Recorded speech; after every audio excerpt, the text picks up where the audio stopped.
You didn't want to do that Sports Channel disclaimer, obviously. Okay.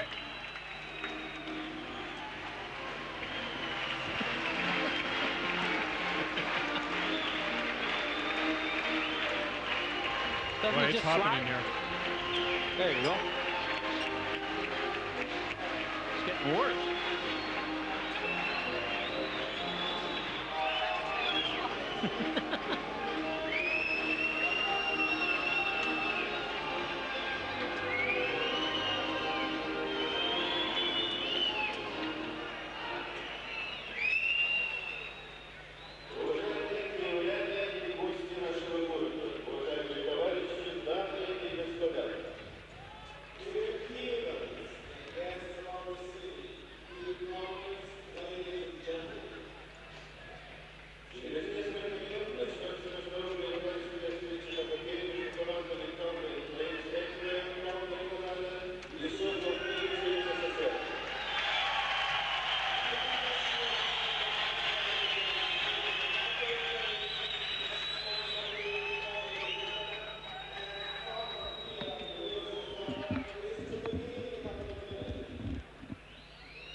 Tommy, see this guy right here?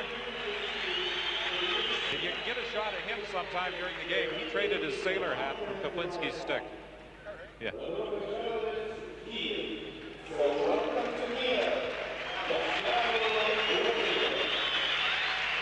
He's right behind the bench. Right behind Chris.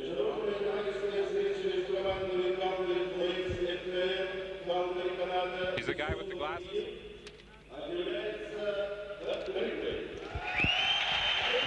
$300 a month they get, eh? Yeah. What's that in dollars? Oh, according to our dollars, it'd be $600.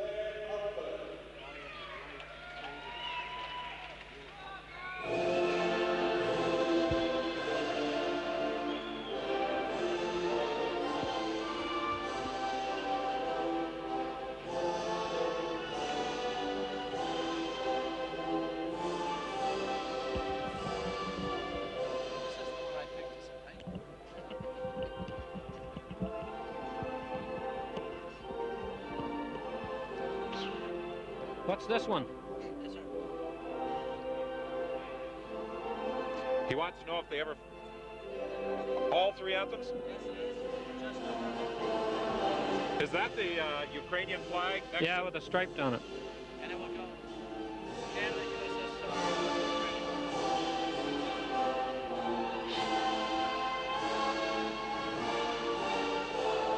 USS Hey, Tommy. Should get McCowan and Vernon down there at the end. See him?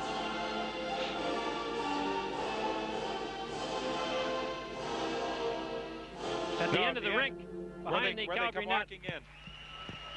The entrance to the dressing room.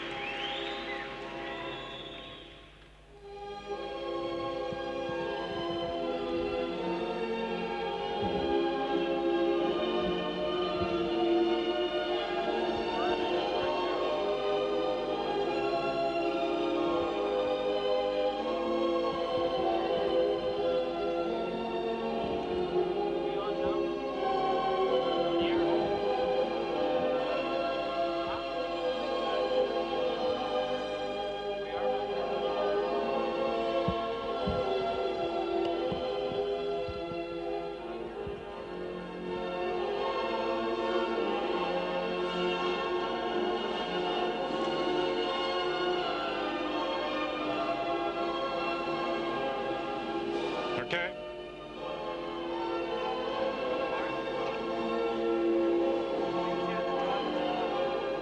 I'll turn the light on when you tell me to start it. I turn the light off.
Welcome back to Kiev and the traditional exchange of gifts taking place, and the Calgary Flames presenting Sokol Kiev with the white Stetsons.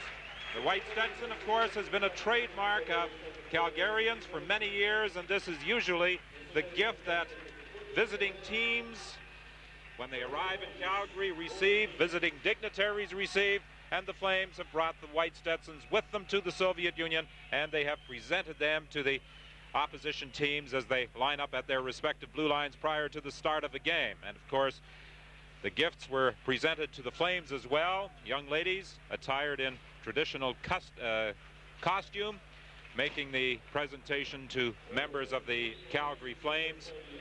Flowers presented to the Flames as well, something I'm sure that caught many of them by surprise. Well, they got the same treatment in Himmick, and I know from talking to a few of the people in Himmick, the players there were delighted to get a white Stetson with a Calgary label on the front of it, and I'm sure the boys here from Kiev will feel the same. There's the trainer, the younger Murray, collecting the roses to take to the dressing room. because they don't want any of those flowers on the bench once the puck drops. No, it is a friendship tour, but the Calgary Flames are still intent on winning this game, and Rick Wamsley will start in goal for the Flames. Mike Vernon is not dressed. The backup tonight will be Steve Gannett, and Gannett is expected to share the goaltending assignment with Rick Wamsley. Wamsley split goaltending duties with Mike Vernon in the first game in the Soviet Union, that 4-2 victory in Leningrad 2 nights ago. Igor Liba of Czechoslovakia is the referee for tonight's game. The two linesmen are from the Soviet Union. You've noticed, Don, that they haven't had a Russian referee yet. The Swedish referee did the first 2 games, the one last night in Moscow and the one Thursday in Himmick, and now we have a Czechoslovakian. Yuri Shundrov in goal for Sokol Kiev. Terry Crisp has dressed 22 players for this game, but Al McInnes will probably be used just in a penalty killing capacity, and the extra forward being Tim Hunter, and he isn't expected to see a great deal of action. From the face-off, the puck coming back into the neutral zone. Zanayev plays it up along the boards to Kulabukov. He couldn't do anything with it, and the Flames fire it back into the Soviet zone. Trying to move it out is Malkov. He gets it ahead to Stephenchev. He couldn't catch up with it. Dumped in by the Soviets. Wamsley leaves it at the side of the net for Nieuwendyk. Nieuwendyk is out there with Makarov, and on the wing is Gary Roberts. This line intact from game 1. As a matter of fact, this line produced a goal just 31 seconds into the game when they played Himmick in Leningrad on Thursday night. A crowd of about 6,000 watching the action here in Kiev. In the center ice area, the fans reacting, thinking there should have been a penalty called as Stephenchev was spun around. Here's a long shot right on by Malkov, the first shot on goal, and it's picked up by Sabarin. Sabarin moves it out into the neutral zone. McClellan, who did not dress the other night, plays it back to his own line to McCrimmon. Dumped into the Soviet zone, back to the net. Tim Hunter gets it out front. McClellan moving in, takes a shot, the rebound. Hunter got it to, McClellan got it to Gilmore. Gilmore attempting to jam it in, and the goaltender Shundrov was down to cover up. Well, the Calgary team's quite a bit bigger, and here's what might happen all night long. As you see the great body check thrown there to create this chance. Kiev had 6 forwards that are under 180, none that are over 200. Calgary has 6 forwards over 200, and only 2 under 180, Gilmore and Fleury. Sabarin plays it back into the Soviet zone. Lubnin takes it behind his own goal. Up on the wing, Pryakin couldn't intercept. The puck goes loose in the neutral zone. Sabarin knocked off the puck by Sinov. Broken up, however, by Doug Gilmore, and he slides it down the ice. Lubnin being chased by Pryakin. Pryakin gets it free, tried to hit Gilmore. It bounced away from him, and it comes loose in the neutral zone. McCrimmon has it for Calgary. He plays it cross ice to Sabarin, lead pass. He was looking for Gilmore. It was broken up by the Soviets. Now Pryakin gains control. Off the boards for Gilmore. Gilmore cross ice. Coming out of the players' bench to pick it up is Suter. He has to go back in his own zone with Natras. Natras on the right side for Ranheim. He had a goal the other night in that 4-2 win. Ranheim steps into the Soviet player heavily into the boards, back of the net. The Soviet player is hurt. Drop pass for Kristich, and a good save by Wamsley as Kristich deflected it, and Wamsley came sliding across to make a fine save. Kristich is the 20-year-old who's the only player in this team that's been drafted by a National League team. And he was drafted by Washington, 120th overall. And David Coyle and Jack Button of the Washington Capitals are here to see him play. Washington, who are also in the Soviet Union, they do not play here in Kiev.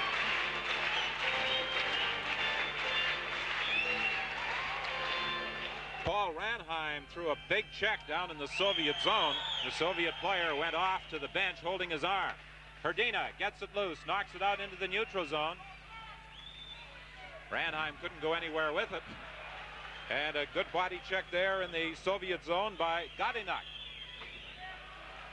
We suggested that this team might be more physical than Soviet teams we have seen so far, and that has been the case in the early going of this hockey game.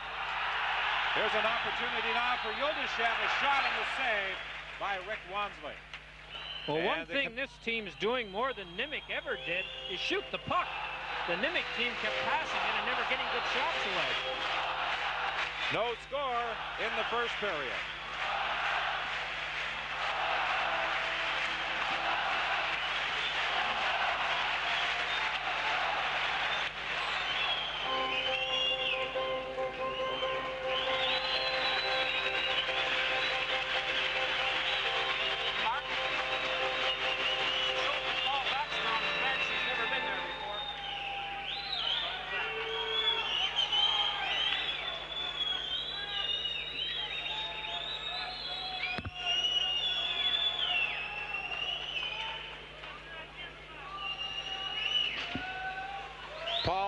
The assistant coach on the bench for the first time in a National Hockey League capacity. Jim Poplinski in across the line. Puck taken away by Alipov. Alipov moves in with Garbushin. Garbushin is checked. It comes back into the neutral zone. Alipov tried to hit a teammate at the blue line, intercepted by Johansson. Johansson for Calgary dumps it in. There is no delayed offside as they are playing international hockey rules. So as a result, the whistle goes with Jim Poplinski in across the Soviet line. Well, the Calgary Flames are definitely playing much more aggressive tonight than they did at all in the first game. And I think they heard the same report we did, Don, that this is an aggressive Soviet team. And they are about half the size of the Calgary team. And if they're going to be aggressive, they're going to have tough. Roger Johansson played very well, I thought, Thursday night. And, of course, he's used to these big ice surfaces, and that ought to help him. The Flames are just now beginning to get a feel for the larger ice. Murzin flipping it in. Shundrov stops it at the side of the net. The Soviets fire it down the ice. 3:45 is the time played so far in the period. The puck comes loose as Murzin had to take a strange bounce off those end boards, and it slid right in front of the net. And Wamsley almost got fooled in that one as the Soviet player was driving in and almost slipped it past him. Puck in the neutral zone. Kulabukov knocked off the puck as Murzin gets it ahead to Poplinski. Poplinski dumps it up on the wing, too far for Otto, and going back after it is Ovchinov. Ovchinov on the left side to Stepenshav. He's taken in against the boards by McCrimmon. Neuendijk trying to play it out of there, couldn't. Savarin steps into his man back of the net. The Soviets gain control, a centering attempt, and the puck goes loose. Shirov trying to center it, nobody there. Back to the point, taken by Zinoviev. Zinoviev flipped it back of the goal. Tim Hunter tried to get it out. Zinoviev managed to keep it in. And now Makarov moves it ahead into the neutral zone to Neuendijk. Neuendijk over on the wing for Tim Hunter. Hunter stops in the corner, back to Neuendijk. Neuendijk behind the net, trying to get it out front. Makarov couldn't get a shot away. McCrimmon manages to keep it in at the point. 5:08 gone by in this still scoreless opening period. Finally, the Soviets clear the zone. Stepanashev, who had lost his helmet, flipped it out. Lubnin behind his own net.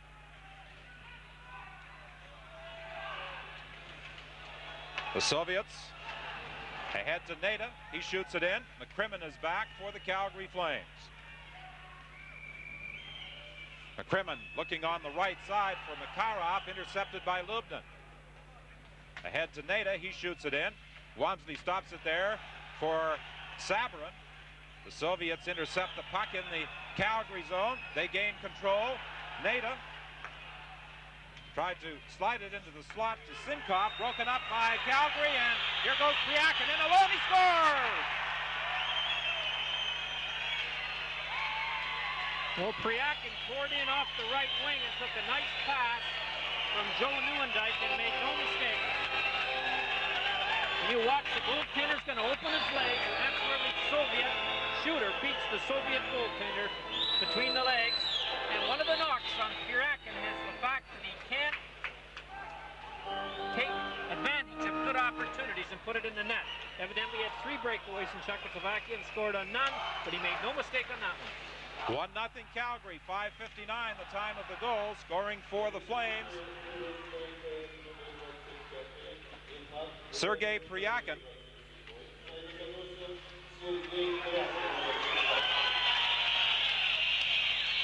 They have not yet announced an assist on the goal.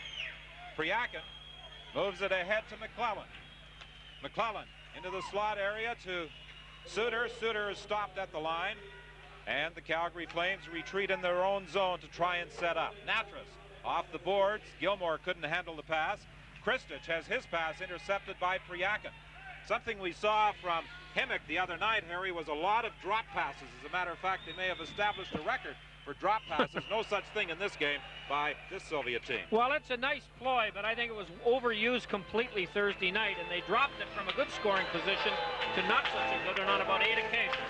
There's Pryakin, who really, although we don't treat him as a newcomer because he was in Calgary so long last year, he only played 2 games during the season and 1 in the playoffs. So he's a rookie in every other aspect except he had a nice, long, slow adjustment period, one that Makarov won't have. There was no assist given on the goal by Pryakin. They're not very liberal with assists. Hrdina trying to get it out front to Fleury, and it was broken up by number 5, Gorbishin. Well, there should have been 2 assists given, Don. Nieuwendyk made the nice cross-site pass and put Pryakin in, and the defenseman, I'm not sure who it was, got it up to Nieuwendyk. But you're right, the statistics we get on the Russian players reflect the fact that these official scorers do not like to give assists. And as a result, they get a lot more points if they're playing in North America in the assist column.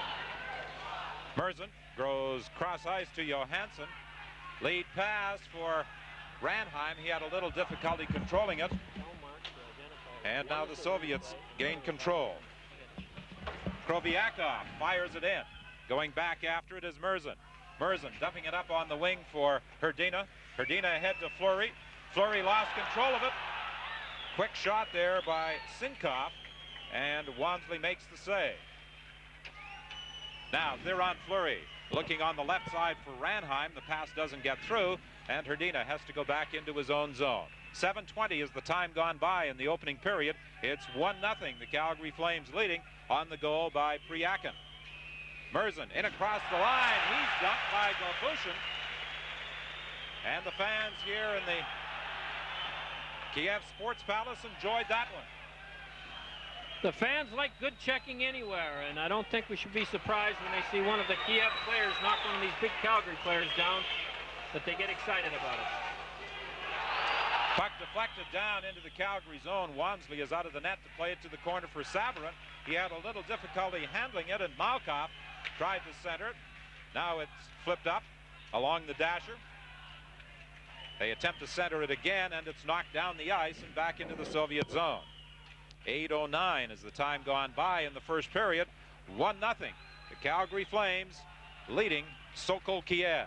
The second of 4 games the Flames will play in the Soviet Union. They won their first by a score of 4-2. Malkov trying to center it. He's being harassed by Savarin. The puck comes loose. Stepanchev gets it back to the line. Takes a weak shot. It bounces to the corner. Stepanchev again.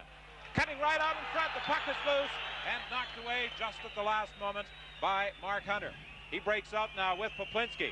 Poplinski to McCrimmon. McCrimmon in across the line trying to get it back to Poplinski. Broken up by Ovenchuk.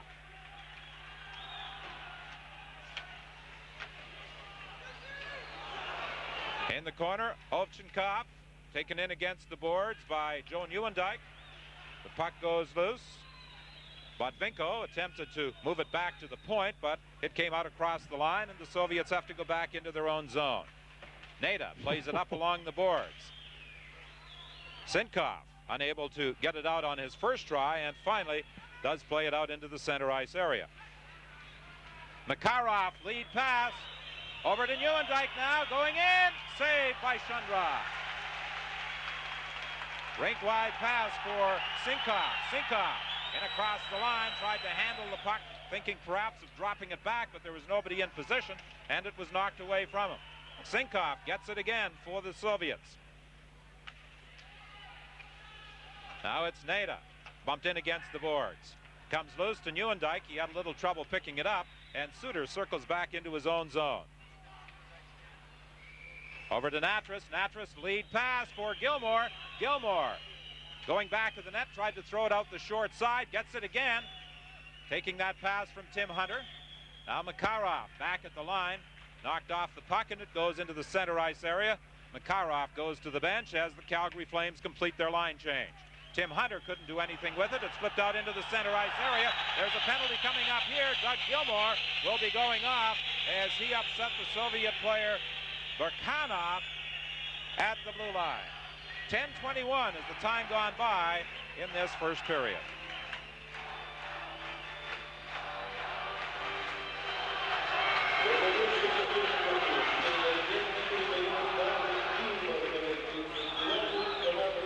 It's a little confusing, isn't it? Yeah. Hey, Mark? Let me ask you.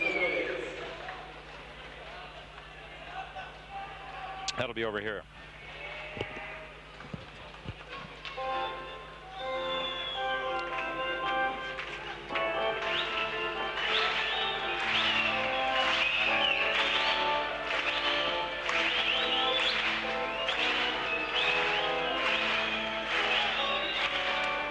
We're going to see on this replay here that Joe Nieuwendyk tried to do the same thing Priakin did. Beat the goaltender in the breakaway through his legs.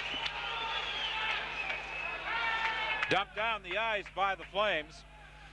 They did an exceptional job of killing off penalties in game one, which they won by that score of 4-2. They led 3-0 against Timok in the first period.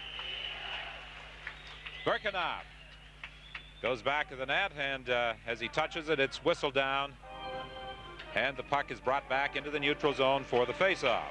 Well, if you watched the game Thursday and thought the crowd was very quiet compared to this one, you're right. But don't forget, this is the home team here in Kiev. And in Leningrad Thursday, Himik is really a Moscow team. Johansson, cross ice to Murzin. He hammers it off the boards down into the Soviet zone.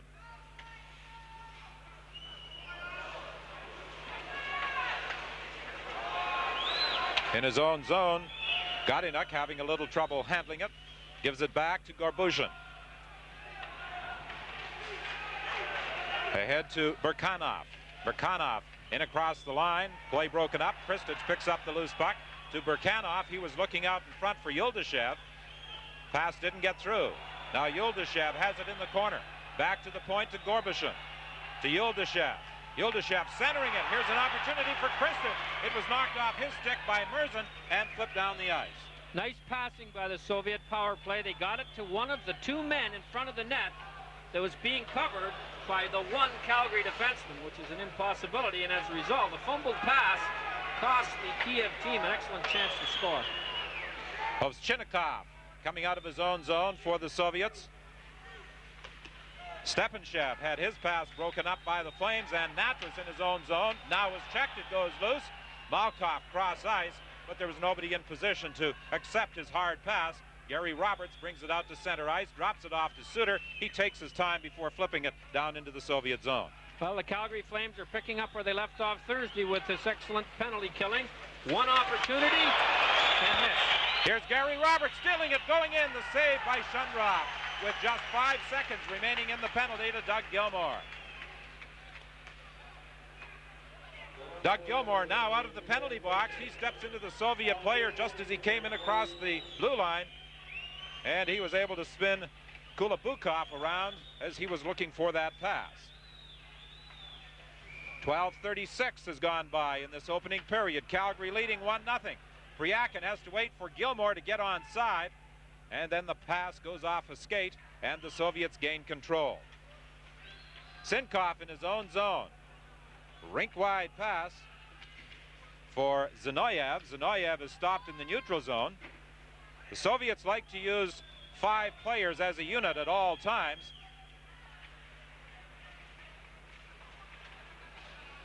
And they very rarely change, although on their power play unit they did make one change back on the blue line.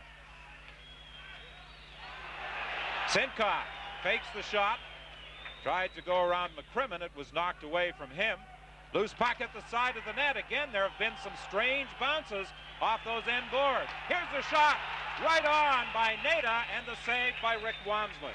Well, Wamsley had the angle cut. He didn't know where the puck went after it hit him. But Nada nearly scored.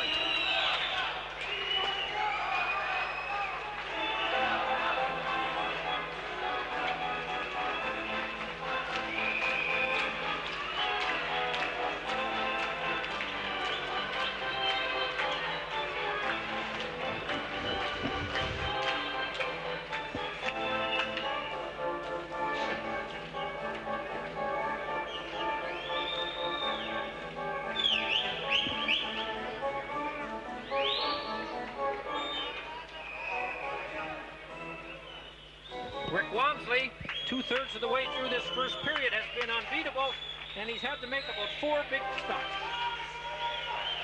From the face-off, the puck slides back into the Sokol Kiev zone.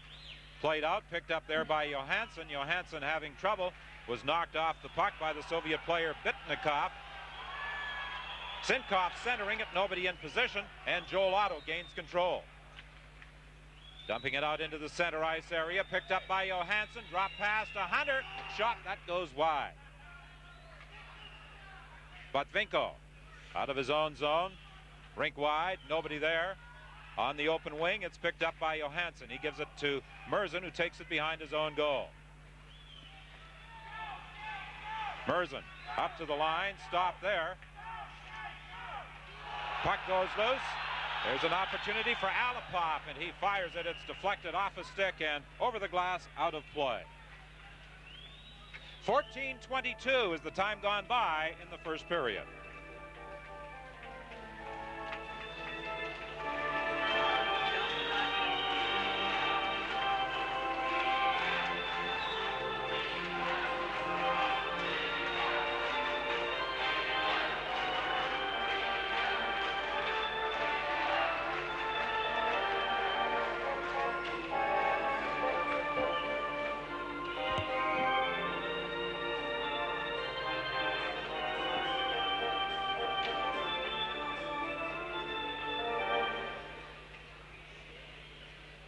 Theron Fleury, who has not seen much action tonight, is one of the 2 Calgary forwards that are under 180. He may even be under 170. Despite the fact that he is the youngest player in the lineup of the Flames, he has had a great deal of success. He's been on a Turner Cup winning team in the International Hockey League with Salt Lake, a World Championship junior team, and of course last year a Stanley Cup championship team. Well, that's a nice streak to have going for a young Western Canadian boy. He's a delightful guy to talk to. He always seems to be in a good mood, but I don't think he's quite so delightful to play against. There's a large contingent of Calgary fans here, and they are trying to out-cheer, although they're outnumbered, this Kiev crowd. Loose puck in that Calgary zone. Alipov trying to get it free, does manage to get a shot away. Gorbushin is taken in against the boards by Tim Hunter. Now Alipov is checked by Natras. They battle for the puck in the corner. Gorbushin manages to get it loose to Shireyev. He's knocked down, and Gary Suter comes up with it for Calgary. He moves it ahead to Natras. Rink wide pass to Hunter. Hunter is out there with Ranheim and Fleury. Ranheim tried to get it loose, looking for Fleury cutting in on the left side, unsuccessfully. Long shot, blocked before it gets to the net. Centering attempt by Yuldashev, and it's gloved and held by Rick Wamsley. Well, this Sokol Kiev team was created in 1963. They've played 5 games already this season. They're 1-3-2. One of their losses is 4-2 to Hemmick. And they finished 5th last year in the league. Here's probably their best player, Valery Shireyev. 12 goals, 9 assists as a defenseman. Finished 3rd in the Soviet League, and will play for the USSR national team this year, and that's a first for any player from Kiev. Fired wide, Gary Roberts deflects it off the boards. Makarov picked up the pass, but it was a 2-line offside call. Makarov, who gave us a taste of what he can do early in the game in in Leningrad, and we haven't seen that yet, although he made that nice pass on the breakaway. He's wearing number 42 this year for the Flames. As you know, all through his great career here in the Soviet Union, he wore 24. But that's Jim Poplinski's number. So being the innovative guy that he is off the ice as well as on, he just turned it around, and 42 will be a number I think we'll remember in the National Hockey League this winter. Neuendijk in his own zone, back to McCrimmon. He flips it down the ice. Shireyev back there for the Soviets. Long lead pass now to Kristich. Kristich at the line. The play whistled down, an offside call against the Soviets. Well, in the first 8 minutes, Terry Christ's team showed us all kinds of good body checks by their forwards. And the pace of the game was good. It was slowed up a little bit. One of the reasons is, I think, is that the Russian forwards, Soviet forwards here from the Kiev team, I think found out quickly that life's tough in the offensive zone. And the Soviet defensemen found the forechecking physical forwards for Calgary were a little uncomfortable too. Stefanchev going for the net. Sabarin got back to knock it away from him. Played up along the boards for McCrimmon. Kulabukov tied him up. It goes loose in the neutral zone. Neuendijk unsuccessful in attempting to steal it, and it's flipped over the glass and out of play. We've played 16-12 of this opening period, and the Flames are leading 1-0 on a goal by Priakin.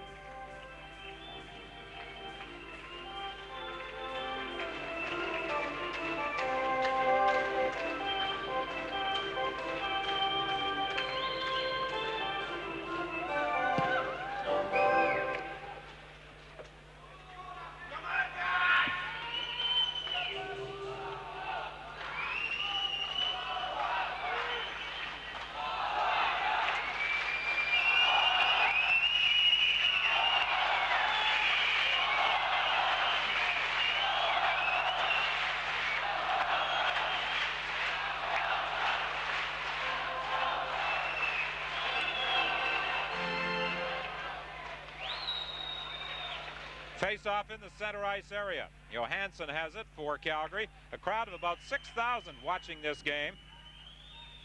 Considerably smaller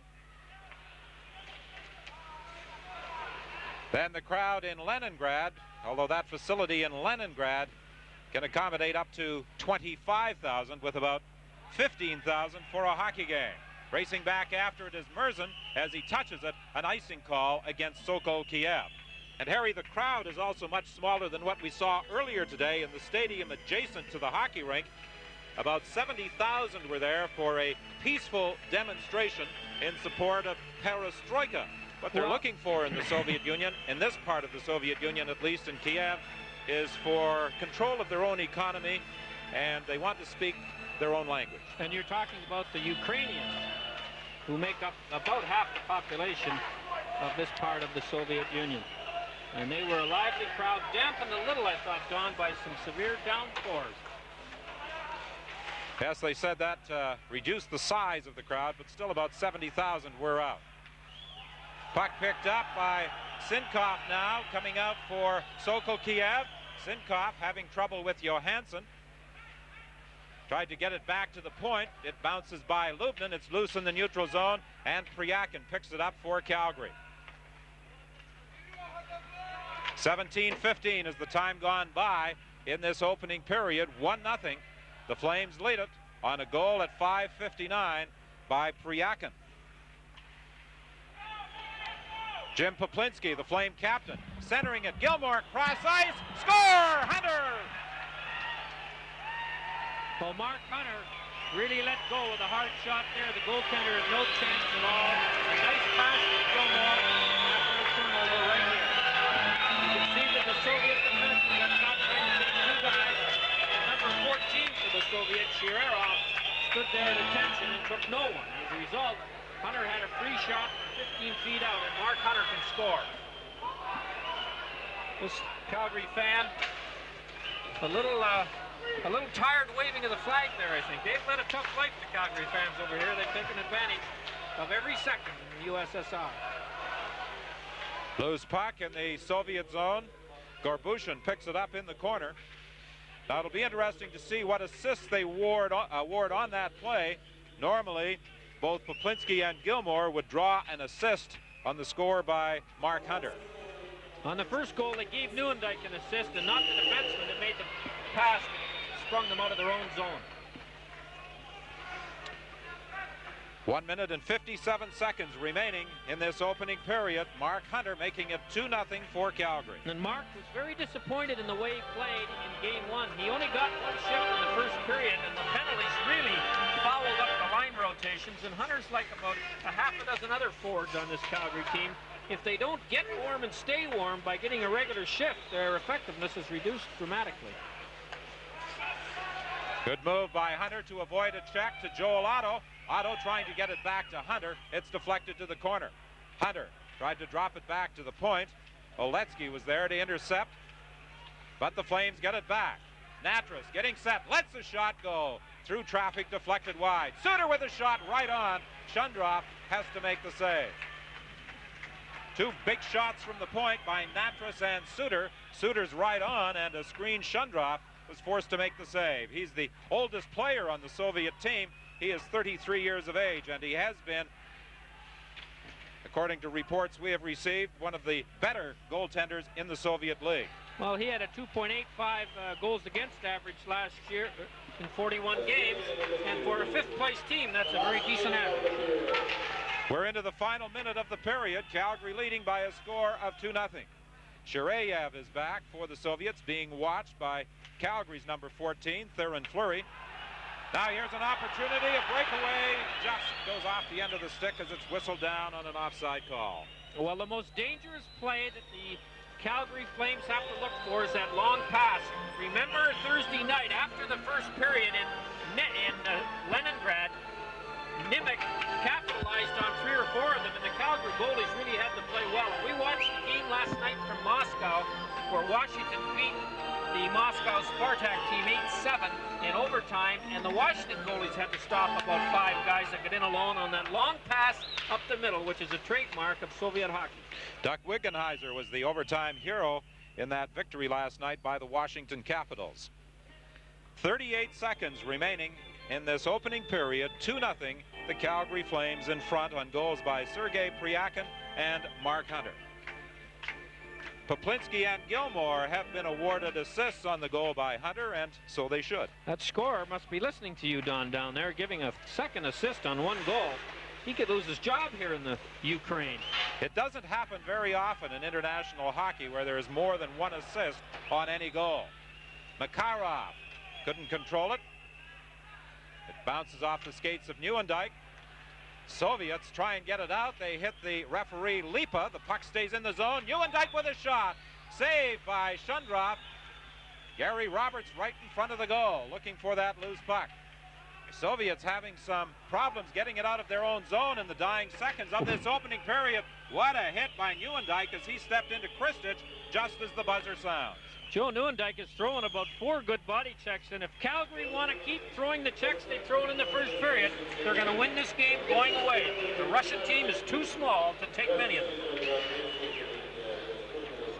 2 goals in the first period for Calgary at 5:59. Pryakin from Nieuwendyk, and then at 17:32, Mark Hunter from Gilmore and Poplinski. And at the end of the first period in Kiev, it's the Calgary Flames 2.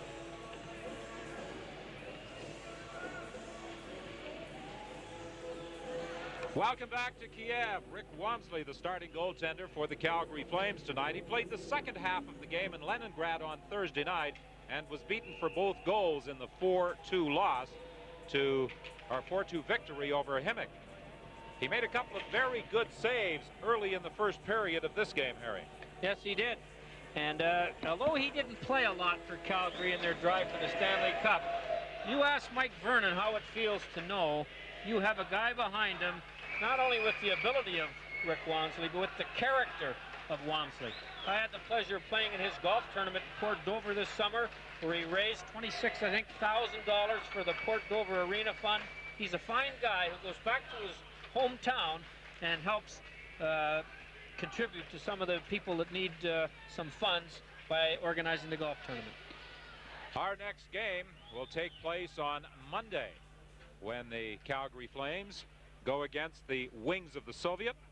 And they wind up their friendship tour of the Soviet Union on Wednesday, facing Red Army, the #1 team in the Soviet Union, although the Red Army team bears little resemblance to the team we have seen in the past, with a number of players who have gone on to the National Hockey League. Fetisov, Kasatonov, Makarov, Larionov, Krutov, McGillney. Wasn't that the green unit, those 5? It won't be quite as strong a colored green, and they'll miss those fellows, obviously, as they're all going to be pretty effective players in the National Hockey League after great careers in the Soviet Union. Lead pass for Gary Roberts, just a little too far for him. Shundrov is forced to play it. In against the boards, the Soviets get it loose. Play just underway in the second period, with Calgary leading by a score of 2-0. Stepanshev bodied along the board, centered it, broken up by Johansson. He poked it ahead to Nieuwendyk. Nieuwendyk is racing after it against Zinoviev. Zinoviev, as Nieuwendyk loses his stick, gets the puck loose on the right side to Stepanshev. Stepanshev unable to go around Murzin. Still has the puck in the corner, still controlling for the Soviets. Tried to center it. It's broken up by Johansson. He flips it down the ice. Roberts was going in after it, but Shundrov, the goaltender, stopped it and left it there for Ovchinkov. Malkov now in across the line for Ovchinkov. Ovchinkov went in too deep, couldn't get a shot away, and Brad McCrimmon took him out of the play. Johansson plays it up along the boards for McClellan. Rink-wide pass. Ranheim was offside, or Priakin was offside on the play as McClellan brought the puck in across the line. Now, this is something that I don't think I can ever recall seeing, a goaltender who plays with no tape on his stick. And the good little goalie here for the Kiev team has none on it at all. At least he has none on the blade. Yuri Shundrov, the oldest member of this Sokol Kiev team, 33 years of age, but one of the better goalies in the Soviet National League. Gilmore manages to keep it in. He made a nice pass to Mark Hunter for that second Calgary goal. Sinkov now for the Soviets. Trying to go around Sabrin, slides it out front, a shot, they score! Nada! Well, Sinkov made a nice play to get his nose around Sabrin and then threw it back out in front. There were 2 Flames and 2 Soviet players, but as you can see, Priakin was pretty soft on the Soviet forward that scored. And a defensive breakdown by the Calgary Flames on what was a 3-on-3 run that cost them a goal again. So at 1:36 of the second period, the Soviets are on the board. A 2-1 lead for the Calgary Flames. Hrdina in the corner is checked. The puck comes back to the line. Long shot by Natras goes wide. Gorbishin picks it up in the corner. And with that goal by Nada, the crowd comes alive. In the neutral zone, a battle along the boards. Picked up by Yuldashev. Pass broken up by Ranheim at center ice. Ranheim leaves it there for Fleury. Fleury fires it in. Puck bounces to the far corner for Hrdina. Attempted to center it. Intercepted by Gorbishin. I guarantee you, Don, that the Soviet coach told his players that they better be on the other end of a lot of the takeouts if they want any part of winning this game. And early in the second period, they've thrown all the body checks and scored the only goal. Suter with a long shot wide. Kristich gains control in the corner, then he loses it.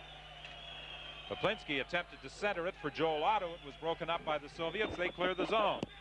We've played 2:49 of the second period. 2-1 is the score. Here's Kristich taking a return pass. And it just went wide as Wamsley came sliding across. One too many passes, perhaps that close to the net. But the pass across to give the Soviet player the chance was in the air, and he couldn't knock it out of the air. Yuldashev falls, losing control of the puck, and Natras gets it out of the zone. Zinoviev circles back in his own zone. for Vasilenko. Long lead pass to Oletsky, a shot right on, a backhander. Wamsley handled that one. The puck goes loose in the corner. Yuldashev couldn't do anything with it. Now Makarov picks it up. Rink wide pass. Roberts looking for Nieuwendyk in front. He was tied up. The puck goes back to the Soviet net. Makarov and Nieuwendyk along the boards. Makarov gets it back to the line to Johansson. Back to Makarov. He couldn't handle it. It's loose in the corner. Nieuwendyk battling in there with two Soviets. Makarov comes in to help out. Makarov, rink wide for Murzin. Murzin scores! What a beautiful pass! Makarov spotted Murzin racing in from the point, hit him with a perfect fade, and it's 3-1. Well, that was a brilliant pass right here. You see, Murzin takes off. Makarov, like all the great players, see it. And he puts it in the net. And the Calgary fans, and a very enthusiastic flag waving by this gentleman who looked like he was going to die on the flight coming from Leningrad to Kiev, is happy with the 3-1 lead the Flames have built up on a nice goal by Murzin and a better pass by Makarov. One of the reasons those fans are having problems on the flight for an 8 o'clock departure, they were up at 4 in the morning to get that flight. Some of them didn't get an opportunity to go to bed before traveling from Leningrad to Kiev. Stepanchev is checked by Doug Gilmour. He got back nicely to become involved in the play. Kulabukov attempted to take a shot. It was blocked by a Flame, and the puck comes out into the center ice area. We've played 4:38 of this second period. It's 3-1. Tim Hunter collided with Doug Gilmour. Stepanchev with a shot. It goes wide. Tim Hunter is down. And out. Play continuing on, and finally the whistle goes as the Flames touch it and fire it down the ice. Bearcat Murray coming out to tend to Tim Hunter. He was involved in that collision with Doug Gilmour. Well, you wouldn't think that Hunter would be the guy lying there after running into Gilmour, but I'm sure that Tim Hunter did not see Gilmour. And Gilmour got a glimpse of Hunter at the last minute. And the result is the bigger, stronger guy has rarely moved. The referee took a long time to blow the whistle, but in all fairness to him, the play was down all around the Calgary net, and the referee was behind the net on the icing line. And was trying to make sure nothing was going wrong in front, and about 160 feet away, number 19 lay fairly still, but he looks like he's moving. Pretty tough to keep this guy down for long. Tim Hunter, who played his junior hockey with the Seattle Breakers, the first Calgary native to play for the Flames. He's a valuable member of this hockey club in a heavyweight capacity. He looks like he might have been winded more than anything. Not very often you see Hunter struggle to his feet.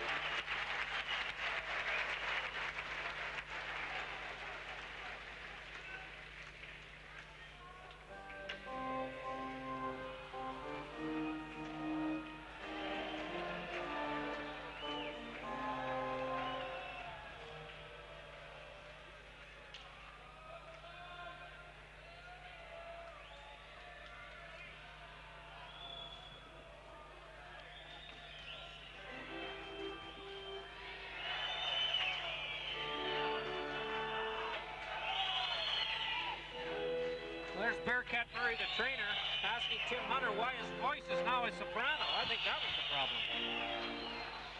Terry Crisp had moved over to talk to him, and Hunter said, "I'm okay." Of course, on this tour, one of the problems with so many dressed is that they haven't all been getting as much ice time as they would like. Here's a shot fired wide by Priakin. Now Gilmour moving in alone.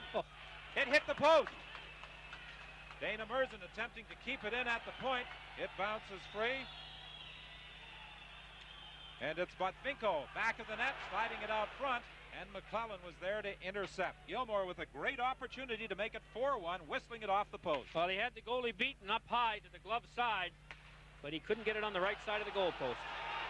Botvinko again, long shot. Right on the rebound. And that's fired wide. Priakin, who started the scoring for the Flames, moves it out into the center ice area. 5:53 has been played in this second period. Well, the Kiev team are skating much better this period and look like any jitters they might have had playing the defending Stanley Cup champions are over. Gildashev tried to throw it back to the point. It's intercepted and brought out, but there was a whistle on the play. A penalty coming up. Fleury and Kristich collided, and the sticks went up. And the referee is now over. I don't know whether he saw either one of those players and is assessing the penalty, or whether it was some of the action in front of the net. It's Aaron Fleury, who can be an awful pest, as we all know. He gave us a little demonstration that he hasn't forgotten how to do that over the summer. Well, Fleury and Kristich played against each other in the World Junior Championship 2 years ago when the tournament was held in Moscow, and Canada won the gold medal. And it is Fleury who will be heading to the penalty box. I think he knew it all the time, Don, but he was going to see if he could intimidate the referee a little bit. And it looks like he gave this guy a little bit of a two-hander to see if the Russian equipment's any good. And as you can see, the trainer, that little Sunday school face of Theron Fleury isn't often the way he acts sometimes when he gets out on the ice. A fan favorite, a favorite of his teammates, and an awful enemy of his opponents. There's the magic stuff in Russia. Could be some of that Leningrad water. Nobody will drink it. It might heal bruises. Well, they tell us that the water is fine in Kiev, but not too many have been taking a chance. However, we have found the food to be very good in Kiev. Oh, yes. And there's a little repair job being done on the bench in Kiev. And the trainers have been busy in the last 3 minutes. And for some of us, Harry, drinking the water and avoiding the food might be a better idea. Shot from the point, they score! Zinoviev. I don't know whether wrongfully was screened on that at the last minute, because normally he'd have picked that off. But the trouble started when they lost the draw. And there's the shot. And you can see that both the Calgary defenseman, I think it was Knapp, and the Kiev forward went across in front of Wamsley just about the time the puck was arriving. And Rick Wamsley, I think, heard that one go by and did not see it. But this has turned out to be as good a first part of the second period as we enjoyed the first period. Zinoviev, the goal scorer, with that blast from the point. And it's 3-2. A power play goal just 6 seconds into the Fleury penalty. This is an icing call against the Calgary Flames. Well, as you know, 6:29 is the time gone by in the second period. 3-2 is the score. The coach of the Sokol Kiev team, Anatoly Bogdanov, he watched the game between Calgary and Himmick from Leningrad on television the other night. He thought that maybe he would travel to Leningrad to do some scouting firsthand. What did he tell us, Don? He said Himmick lost 4-2. We lost 4-2 to Himmick. Should be a good game between us and Calgary. And it has been. Chireyev loses control of it. They battled for it along the boards, and the Soviet defenseman comes up with it. Attempting a rink-wide pass that was deflected over the glass and out of play by McCrimmon. 6:59 has gone by in the second period.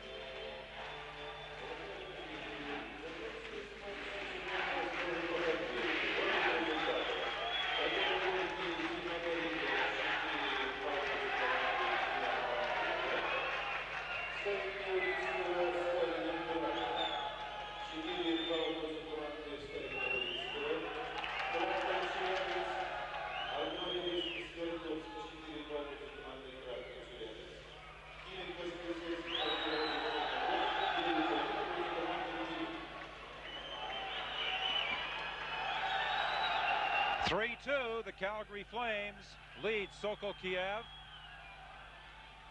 7:01. The time elapsed now in this second period. A strange bounce that almost fooled Shundroff.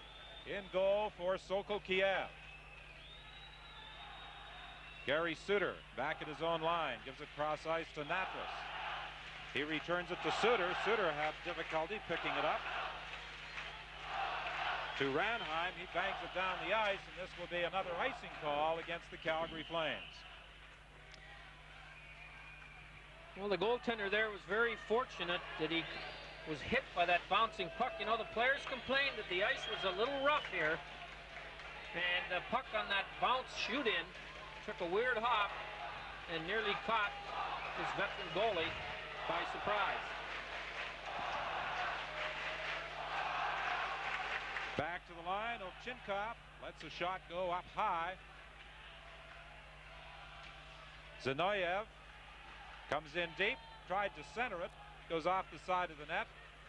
Suter battling along the boards with Ovchinkov, and the play is whistled down, and there's going to be a penalty here.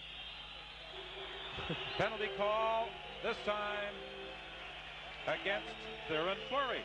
Well, Fleury knew he had this penalty. He was well over to the penalty box before the referee got there to report it. And the last time he sat there, he got out early because the Kiev team scored. And the one thing that you can't give the Russians and get away with it forever, although Calgary did on Thursday night against Hemming, is keep giving them that extra man on the ice. They pass the puck very well, and you're asking for trouble taking needless penalties. Calgary played a good, tough first 10 minutes of the first period and didn't run into a penalty. Since then, they've started a little monkey business, and it's starting to cost them. Sokol Kiev scored just 6 seconds into the last Fleury penalty. Puck fired down the ice by the Flames.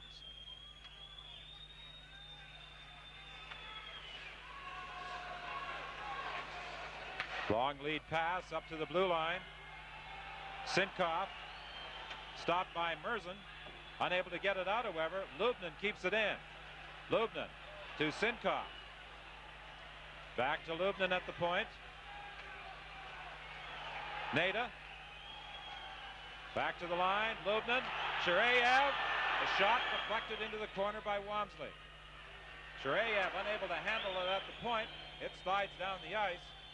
And Shundrov out of his net to play it around to the other side to Lubnin. 3-2, the Flames lead.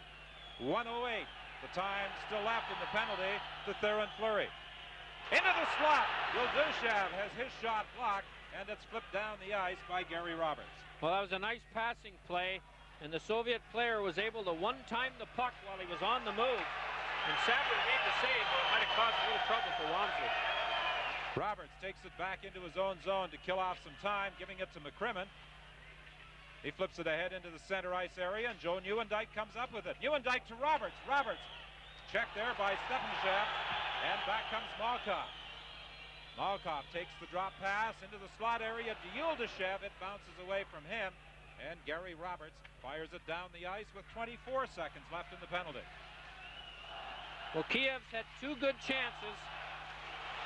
One stopped by Wamsley and one by Sabrin, the defenseman. Stefanshev plays it around the boards.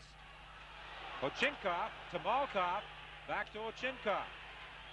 Over to the other side. It bounces away from Zinoyev. And it's picked up by McCrimmon and played around the boards as Fleury comes out of the penalty box. And Fleury runs into Ovchinkov as he comes out of the box. Dumped in by McCrimmon. Fleury after it. There's a shot from a bad angle, and that was up high on the shoulder of Shundrov. Fleury gambled a little bit that he might be able to put one over this little goalie's shoulder, or hurt him if he didn't. Those shots from bad angles, the goaltender has a tough time getting out of the way or ducking it. 10-10 is the time gone by in the second.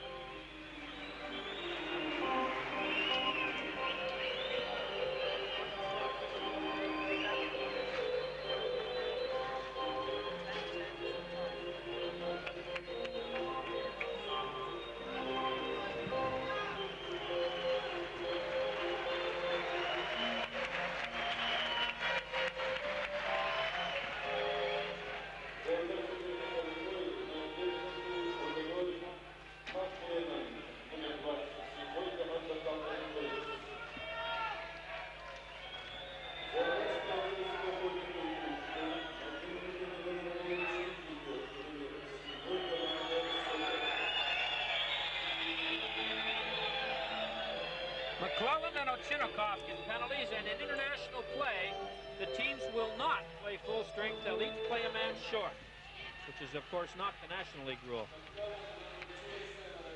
There are some National League players who would like to see the NHL go back to this particular rule. Well, you remember that Edmonton just destroyed teams when they got in this situation with Gretzky, Messier, Coffey, and Anderson.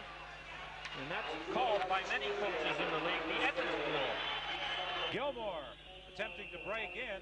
He was tied up by the defenseman Godinuk, and then Godinuk takes him in heavily against the end boards after the whistle had gone. A fair time after the whistle is gone. And we're seeing a little bit of the aggressiveness that you talked about before the game, but I think he's going to get a penalty for this. The whistle had gone, the goalie had grabbed it, but the Kiev defenseman, Godinuk, wouldn't stop, and he threw Gilmore into the glass. For that, he's going to get a penalty, and this is exactly why the rule was changed in the National League. This penalty will put the Kiev team 2 men down. 4 against 3 is a much more dangerous situation than 5 against 4. And that's what it would be if we were in the National League. And this fellow here, number 3, Godiak, gets a penalty, and his team will be 2 men short. And Al McInnes makes his first appearance, I think, of the game. And he'll wind up with that howitzer from the blue line. He already got one on the Soviet part of this tour Thursday night. McInnes unable to keep it in back at the point. He is the 7th defenseman dressed for this game. As Coach Terry Crisp told us prior to the start of the game, he said he was only going to use him on power play situations so that his other defensemen could get more of an opportunity to play. Fleury in control, 4 skaters against 3. McInnes lets it go wide. Fleury the rebound. The goaltender's down. He scores on the second opportunity. He picked it up off the end board, tried to slide it by him. Got it back again and put it into an open net. Well, that's what happens. There were 3 Flames in front of the net, and only 2 Russian defensemen, and Fleury, the extra guy, got the puck and bounced it into the goal. And that penalty was a costly one to the Kiev team, who had been making a bit of a comeback. And Fleury, who always plays better when he gets himself involved, proved it again by scoring the goal that gives his team a 2-goal lead. Al McInnes draws an assist on the goal by Fleury. The goal comes at 11:01 of the second period, restoring the Flames' 2-goal advantage. Rink-wide pass for Merzen. Dumped into the corner. A goaltending change with Samoilev now in goal for the Soviets. He makes his first save off Joe Nieuwendyk. Makarov takes the drop pass from Johansson. Tried to get it to Nieuwendyk back of the net. It bounced away from him. 4 skaters against 4. Still 31 seconds remaining in that double minor.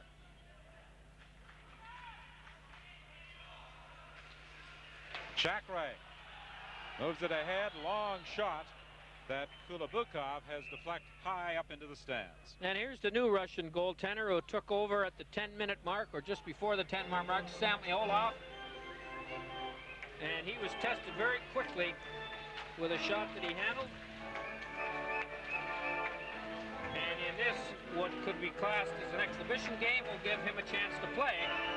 As the old-time goaltender there, Shandrov, played 41 of the 44 games last year. Terry Crisp indicated that he would be using his 2 goaltenders, Rick Wamsley and Steve Gannett, an equal amount in this game, but we have passed the midpoint of the second period, and so far Gannett has remained on the bench. Wamsley, the goaltender. Well, Gannett's got his mask and both his gloves on. Unless he's afraid of one of his buddies shooting one into the bench, he's ready to go on the ice. Maybe Crisp is reading this clock wrong. As you know, they go the other way here. There's Gannett. He's ready to go. The Flames got him for a 6th-round draft pick from Pittsburgh last year, and he finished the season in Salt Lake City. Good glove save on the shot from the point by Wamsley.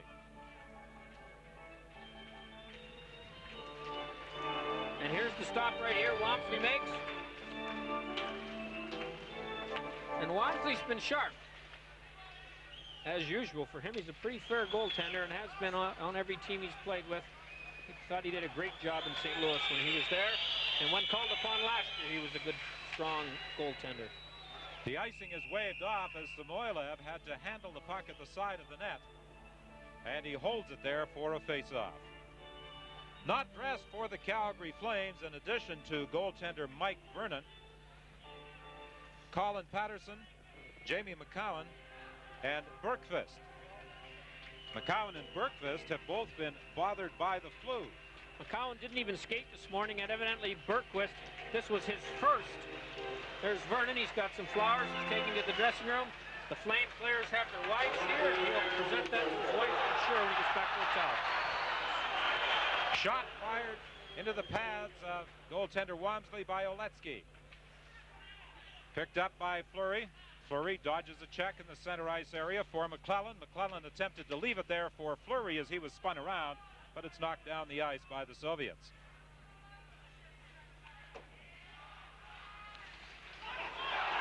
Ovchinnikov to Botvinko, and Botvinko tried to put a move on Wamsley, and Wamsley came across the goal crease with him. A great poke check to stop a real good chance on a good pass to put the Kiev player in the clear. That long pass up the middle.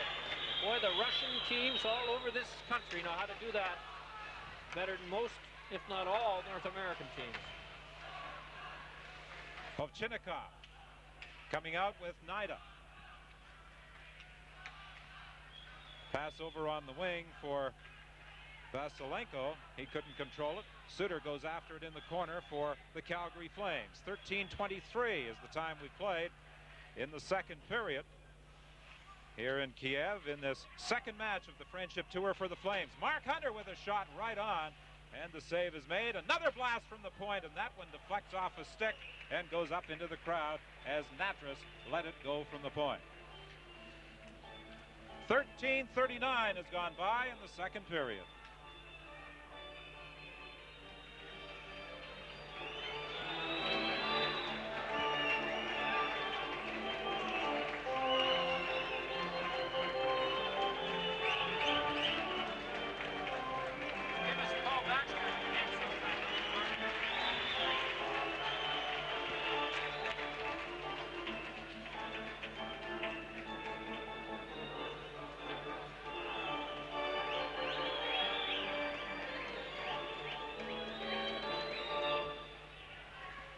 Steve Gannett, with 1/3 of the second period left, replaces Rick Wamsley. And in the game Thursday, as well as this game, in the first period and 2/3, the goaltending for the Flames has been excellent.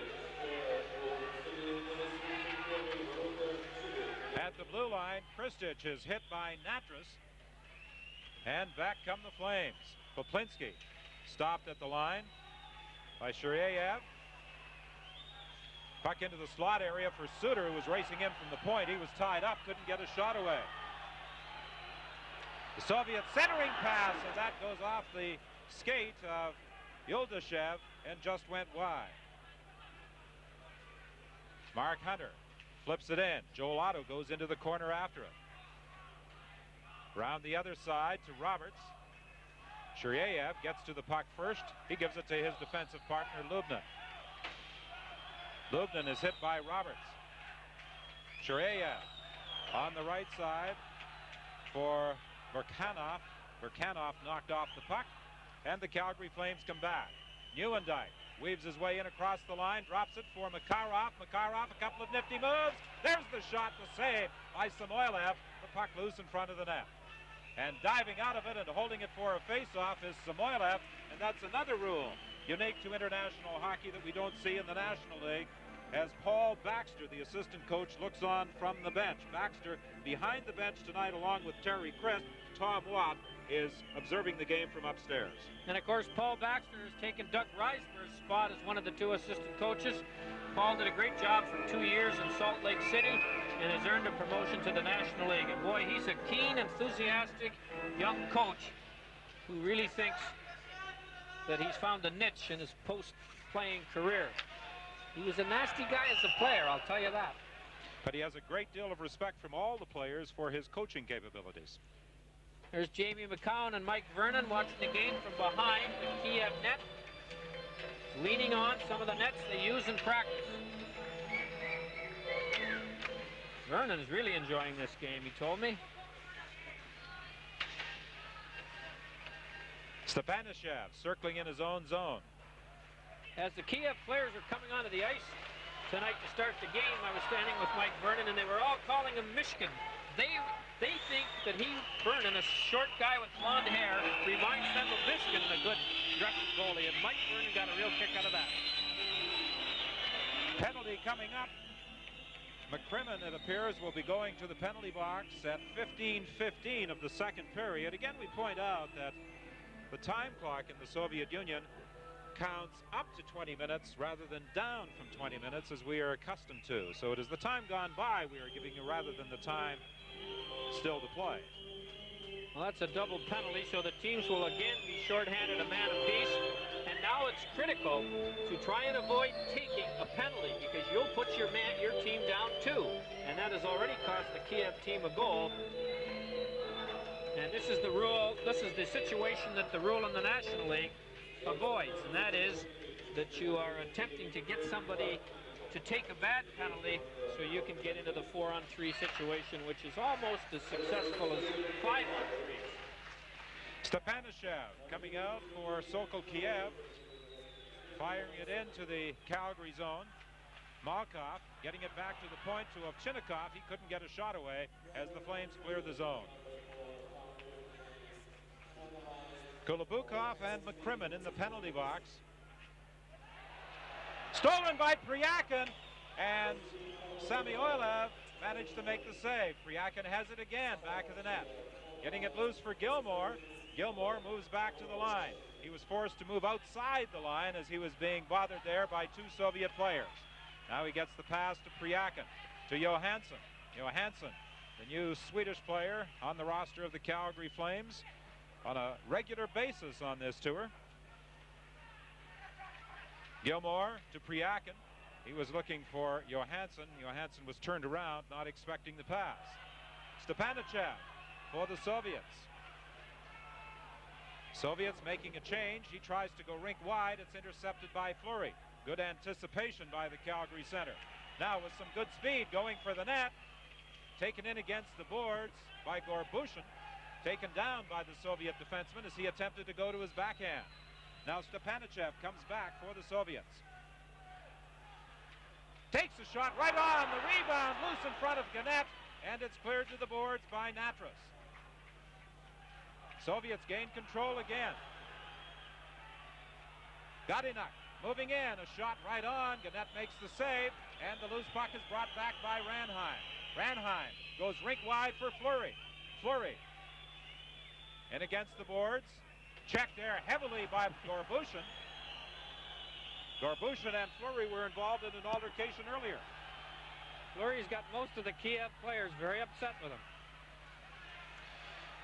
The penalized players back on the ice with 17:19 remaining in the second period. Alipov centering it. McCrimmon grabs it and starts back for Calgary. Too far for Roberts. Lubnin in his own zone leaves it for Alipov. 4-2, the Flames lead. Sokol Kiev, 17:39 is the time gone by in this second period. From Kiev, Calgary will travel to Moscow tomorrow for games against the Soviet Wings and Red Army, and that will wind up their tour. They will fly home on Friday of next week. Gary Roberts, rink-wide pass from Makarov. Makarov drops it back. Suter with a shot. And that one didn't get through as it went off the leg of the Soviet player. Gary Roberts intercepts in across the line. He was just unable to get it to Joel Otto, who was all alone breaking in.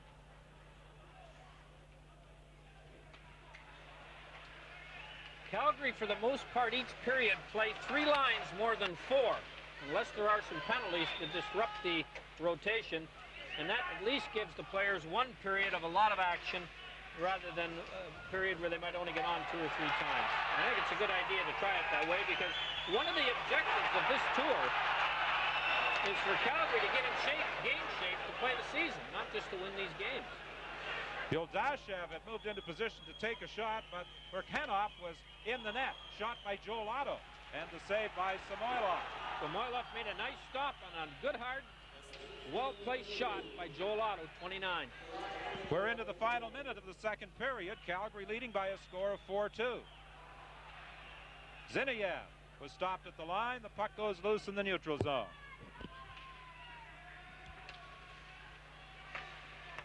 Now it's Nada dodging a check. In across the line, lets the shot go. Pad save by Steve Gannett. Rick Wamsley started the game. Gannett came in with almost 14 minutes gone in this period. Shot off the post by Nada. Gannett was looking behind him, but it went off the post and came out the other side. Boy, that was a major league wrist shot that had Gannett beaten. Priakin having problems, unable to get out. Play broken up by Brad McCrimmon with two Soviet players in tight on goaltender Gannett. Just 3 seconds left in the period, and that will end the second period. 4-2 is the score. The Calgary Flames leading Sokol Kiev here in Kiev. Welcome back to the Palace of Sport in Kiev. The Calgary Flames leading by a score of 4-2. It was 2-0 at the end of the first period for Calgary, and each team scored a pair of goals in the second period. Steve Gannett in goal for the Calgary Flames. He took over just before the 14-minute mark of the period from starter Rick Wamsley. Wamsley surrendered both goals to Sokol Kiev. Steve Gannett acquired on the 9th of January in trade by the Calgary Flames. Mike Vernon, who started the game against Himmick in Leningrad on Thursday night, is not dressed for this game tonight. And I think it's only fair to comment that this Czech referee, Mr. Liba, has been far more tolerant than the referee Johansson was in Himmick on Thursday and last night in Moscow, as he gave Washington Capitals a ton of penalties in that 8-7 overtime victory for the Caps over Moscow Spartak. Some very questionable calls in that game last night, but the Capitals managed to win by a score of 8-7. And David Poyle, the general manager of the Capitals, is in attendance at this game, merely interested in watching the play of number 8 of Sokol Kiev, Kristich, Dmitry Kristich, who was drafted by Washington in one of the latter rounds of the 1989 amateur draft. This is a Soviet ploy. When they're behind going into the third period, they don't start the clock. So they give the home team a little more time to come from behind and get a victory. Nobody on the Calgary team has noticed it yet. Now Paul Baxter is signaling to the players on the ice that the clock hasn't started.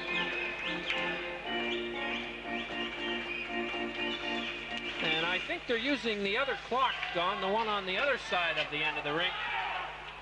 The Russians are tricky fellows, and sometimes they pull the hidden clock trick on you.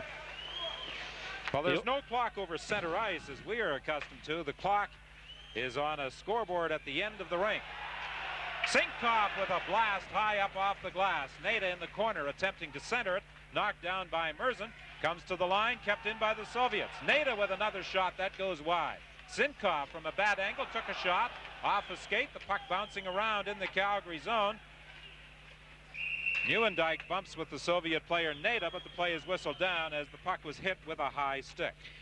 Well, I think you'll agree with me, Whit, that this is a beautiful city, Kiev. There's the clock trying to catch up to the game.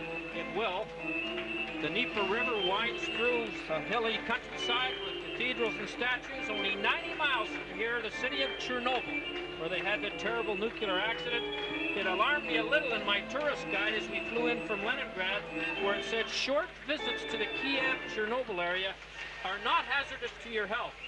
And I really got upset when I saw that Debbie Boone's hit song, You Light Up My Life, is banned here in Kiev.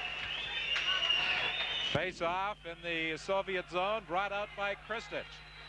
Over on the right side to Yaldashev. Yaldashev back to Kristich, and the play was broken up neatly by Doug Gilmour, who did a good job of dropping back into his own zone.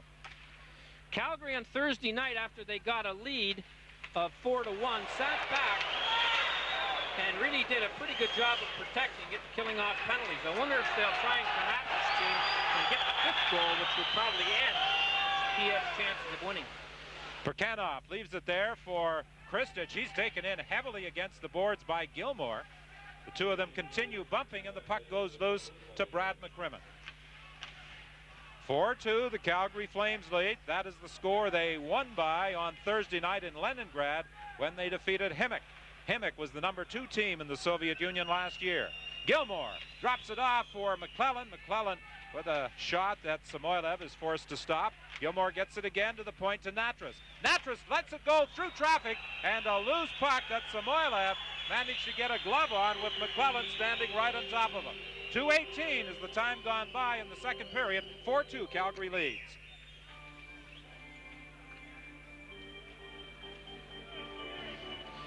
I wasn't going to touch that one.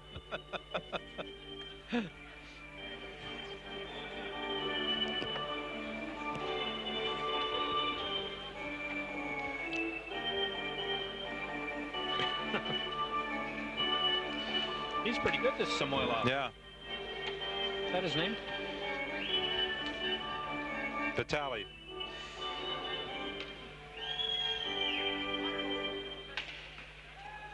This young goalie, Vitaly Samoilov, has really been quite sharp in here since coming in halfway through the second period and replacing the KG veteran Shundog.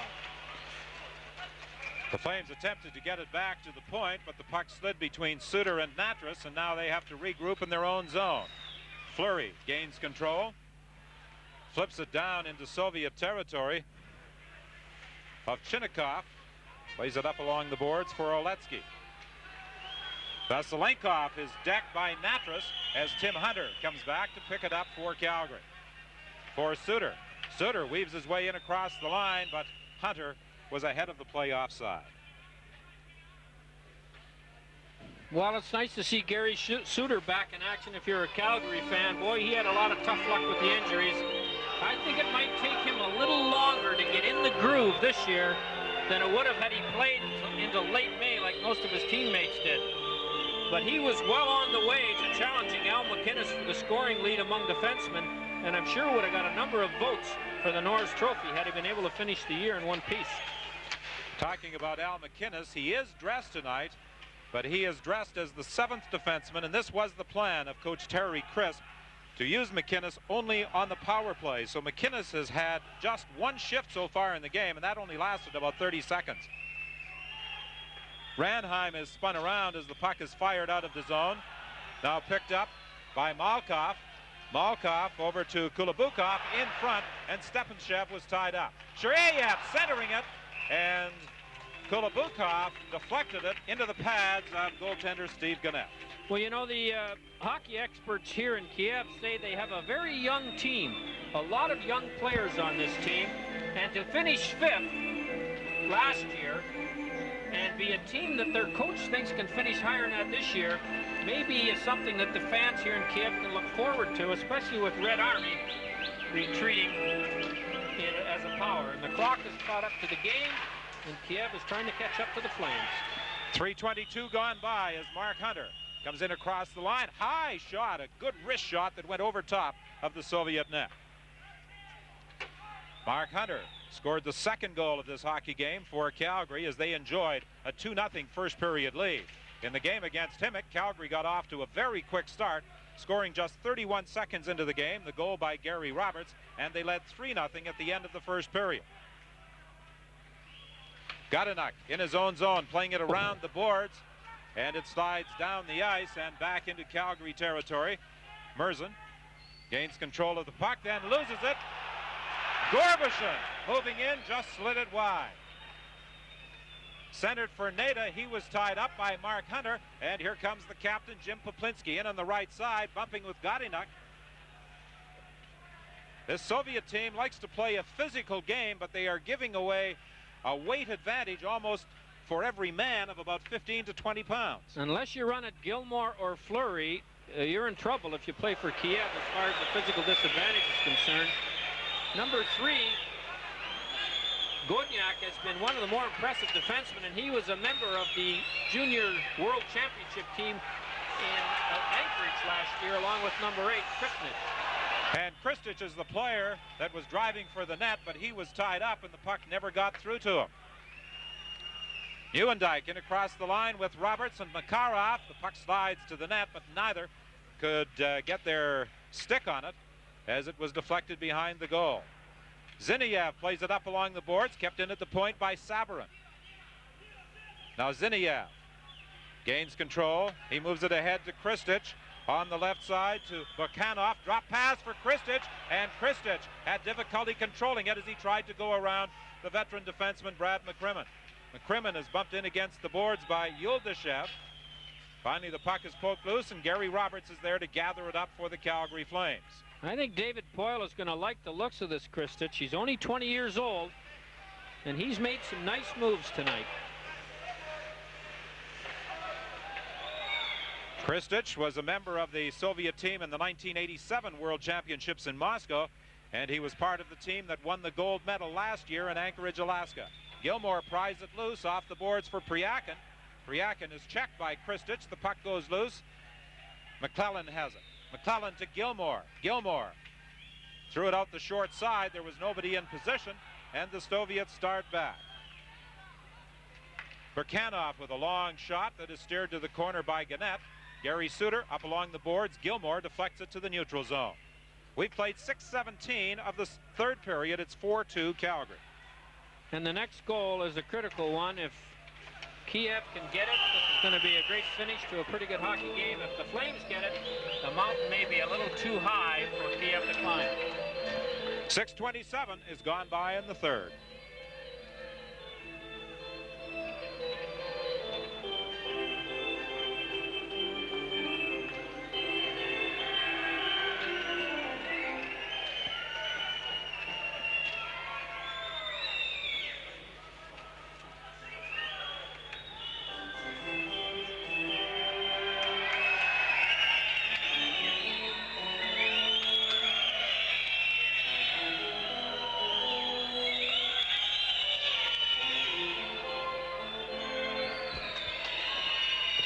A good crowd of about 6,000 taking in the action in Kiev.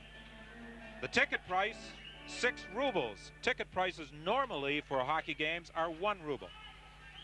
Well, I don't know whether they're getting 6 times as much for their ruble tonight, but they are seeing a good effort by the home team, and they are playing the Stanley Cup champions, the Calgary Flames. They don't have to do that very often this season in this rink. Shiryev being pestered by Tim Hunter. Obviously, he's all right after that second period collision with Doug Gilmore. Stolen by Johansson to Hunter. He lets the shot go off the stick of Lubnin. Played around in the boards, kept in by Johansson. A long shot, knocked down in front by Lubnin, and he clears the zone as it slides back into Calgary territory. This will produce an icing call against Sokol Kiev. Well, you know, in 1943, the population of Kiev was 180,000. Today, it's over 2.6 million, the third largest city in the USSR. In 1943, it ended the German occupation, and 800 of the 1,160 businesses were out of it. 42% of the living space was destroyed. 940 government or public buildings were in rubble, and 80% of the citizens were homeless. So these people, the older people of Kiev, have fought back from a terrible situation, and we noticed a lot of the old-timers on the streets wearing their war medals on their regular suits, and I'm sure they're very proud of their efforts at a very difficult time for this young Ukrainian city. Samoilev with a fine stop off Roger Johansson. And one of the things that we have noticed in Kiev is the beautiful wide tree-lined streets as they have rebuilt the city. And this young goaltender who took over, he's the backup goalie, but he's going to push the old man for a job the way he's looking. Shundrop is 33 and played 41 of the 44 games, and this young guy looks like he's going to get a chance to play if this is the way he can play every night. Stepanishev trying to beat Merzin to the puck. He manages to get it out front, and a good sliding save by Roger Johansson as that puck was centered by the Soviets, but they couldn't get a shot away as a result of that fine play by the Swedish import. Quite an international lineup on this roster of the Calgary Flames.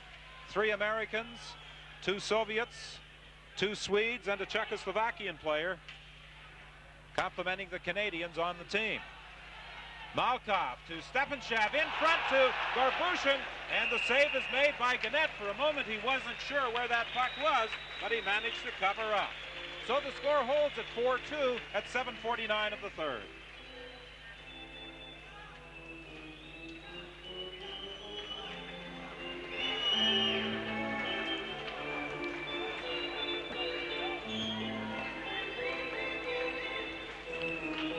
What's the coach's name? Hey?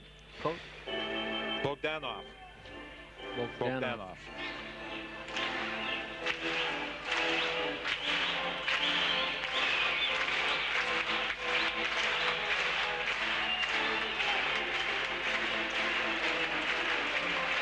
You're looking at Coach Bogdanov of the Kiev team. You see he's got a stopwatch in his hands. He times the shift. He stands in front of his players. And that is out of the page of Anatoly Terezov, who is the dean of coaches historically here in Russia. Well, his theory was that he wanted to look his players in the eye when he was talking to them. Eyeballs, he said. We want those eyeball to eyeball conversations. We should see him in Moscow. I know Tom Watt, who knows him quite well, is quite anxious to see the old gentleman. And we'll try our best to see if we can get him on part of the show either Monday or Wednesday. And he was really the guy that brought the Soviets into world-class competition. Ken Sabarin behind his own goal, flipping it up on the boards. I refer earlier to your comment, Harry, about the referee Lipa of Czechoslovakia letting more things go in this game than did the Swedish referee on Thursday night in Leningrad, and it's been a much more physical game as well. Well, here's another look at a couple of the Flames that aren't dressed. There's McCowan, and behind him Blomqvist. And this is his first day out of bed. Boy, he was really felled by the flu. Both these players are expected to practice tomorrow and may get into this little tour on Monday in Moscow. I'm sure McCowan will. I'm not too sure whether Blomqvist will, and he'll probably play Wednesday if he doesn't play Monday. It's a tough place to be sick, I think, Don. Race for that puck. Gannett way out of the goal to play it up on the boards, and the Calgary Flames get it out of the zone. Makarov looking for Nieuwendyk, who was in full flight coming through that neutral zone, and he couldn't quite handle the pass. Makarov again for Nieuwendyk. He has Roberts with him. Roberts in across the line, dropping it off to Natras. A long shot deflects off a stick and up into the crowd. And Makarov made another one of those little plays that very few players can make.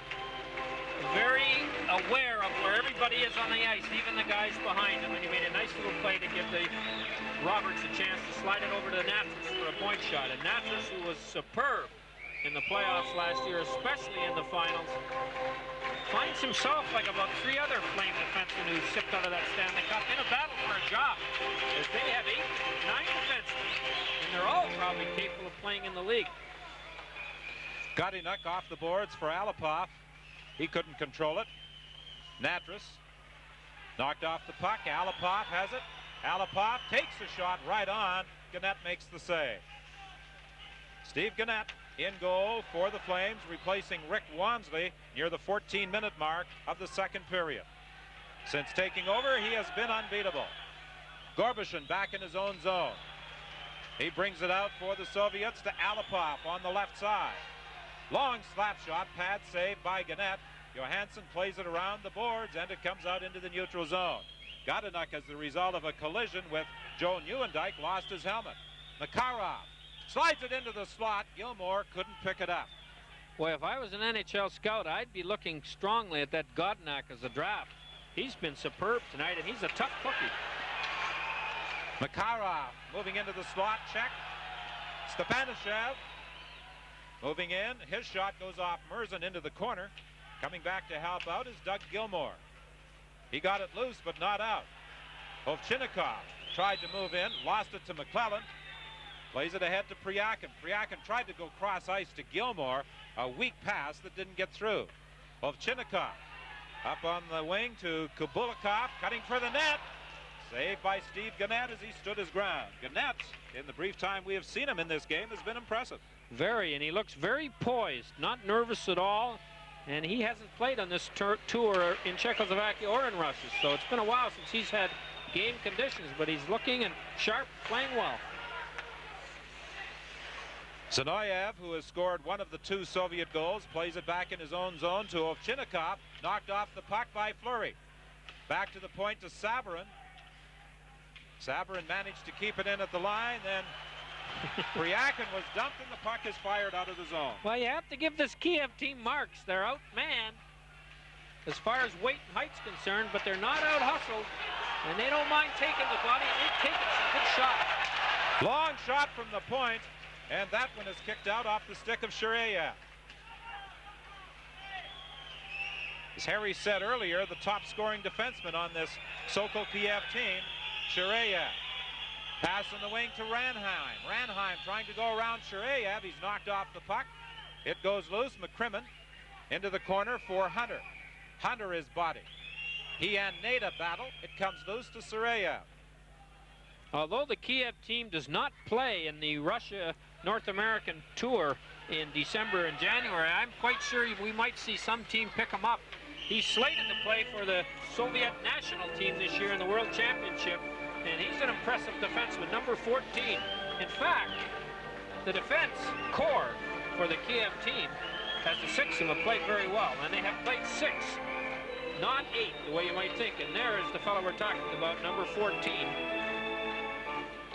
We played 12-16 of this third period. No goals so far in the third. It was 2-0 Calgary after 1, 4-2 for the Flames after 40 minutes of play.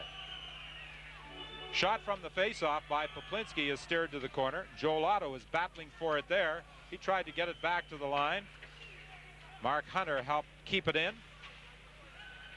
Poplinski looking in front for Hunter, but it goes off a stick to Shireyev. Shireyev not at all reluctant to cut in front of his own net when he brings it out of the zone. You want me to give you a list of good ones in the National League that used to do that? Serge Savard, Doug Harvey, Bobby Orr. When they had the puck, they'd go anywhere with it. Penalty is going to come up here to Joel Otto. Now that in the National League, Don, would not be a penalty. And you watch Joel Otto right here. A cross-check, but not a vicious cross-check at all. And I think in the National League, he'd have got away with it. But he's so much bigger than most of the people he tangles with that it's pretty tough for him not to be overtopping a guy. Not only do they have Joel Otto in the box, but he is their premier penalty-killing forward. They are also without one of their better defensive forwards tonight in Colin Patterson. He is not dressed this evening. Again, we mentioned that Jamie McCowan, Jonas Bergqvist, Mike Vernon, and Colin Patterson are sitting this one out. Well, Doug Gilmour, number 39. What a trade that was by Cliff Fletcher. Gilmour was absolutely superb in their run to the championship last spring. Shireyev, cross ice to Lubnin. He tried to fire it off into the corner to Nada, and it was intercepted by Doug Gilmour. Not only has he contributed points offensively, he has been solid defensively in this game. Well, when your second leading scorer can play shift after shift against the other team's best center, you got a hockey player, and that's exactly what Gilmour does. Nada, cross ice, and Sinkoff all set to one-time it, and the puck bounced off his stick. Now, if Sinkoff had had a deeper blade on his stick, the score would be 4-3. 1:10 remaining in the penalty to Joel Otto. McCrimmon in his own zone. Around the boards to Ranheim. He gives it back to McCrimmon. Sinkoff got there first. Leaves it in the corner for Botvinko. To the point. Now into Nida. To Botvinko in front of the net. Shireyev with a shot. Good save by Gannett. Another shot by Lubnin. The rebound. And Gannett covers up. Gannett has made several good saves in this third period. None better than on this power play. Well, he sure has been sharp, and the Flames have had more trouble killing penalties tonight against this team than they did Thursday against Kimmich. And here's a little flurry of shots that Steve Gannett would not allow to get past him. And he looks like he knows exactly where the puck is at all times. And there is Steve Gannett, who's also making his presence felt. I don't know how this team's going to cut down when they have to get to 23 or 24 guys. Some tough decisions facing Terry Crisp, Cliff Fletcher, the other members of the Calgary Flame Brain Trust, the coaching staff, the assistants, Paul Baxter and Tom Watt, Al McNeil, Doug Riseborough, Lanny McDonald. They got enough guys voting on it anyway. Back to the line. Zineyev with a shot deflecting off a stick up into the crowd. Doug Gilmour has been out there killing off penalties and doing an admirable job for the Flames. Well, he usually splits the center position in the penalty killing team with Joel Otto. Joel Otto's in the penalty box. So Gilmour, and one of his great assets beside his ability to play is his endurance. Boy, in the finals at the end of a long season, he was playing every other shift when the game got down to the short strokes, and he seemed to thrive on that kind of ice time, and it would have killed a lot of players in the National League, and he's the second smallest player on the Calgary team.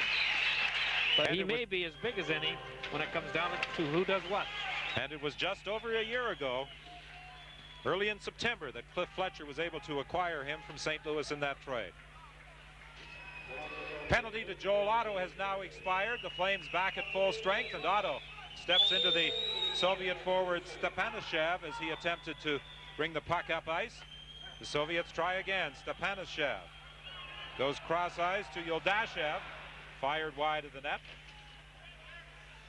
Loose along the corner. Malkoff gets it loose. Yuldashev to Gorbishin coming in from the point. Couldn't get a shot away. He was tied up, and back comes Poplinski. And we're seeing more cases where the point men for the Kiev team jump off the blue line into the slot to try and reduce the gap of 4-2. And sometimes he's tough to cover. Penalty coming up to the Soviets at 15:33 of the third. Sorry about that. I can't hear you. That's all right. 4:30 left in the game.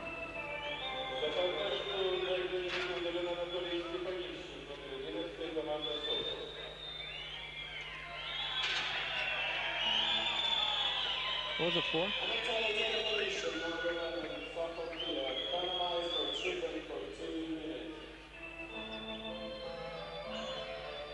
Anatoly Stepanishchev gets 2 minutes for tripping with 4:30 to go in the game.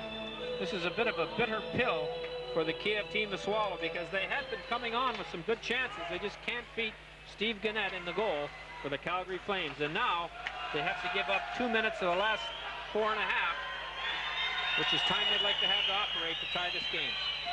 And Al McInnes gets his second shift of the hockey game. His legs must be on upside down. He's sat there longer than we have, John, and he has to go out there and play. At the point, Theron Fleury manages to keep it in. He's out there on the blue line with Al McInnes, Makarov, Neuendijk, and Ranheim, the forwards for Calgary on this power play.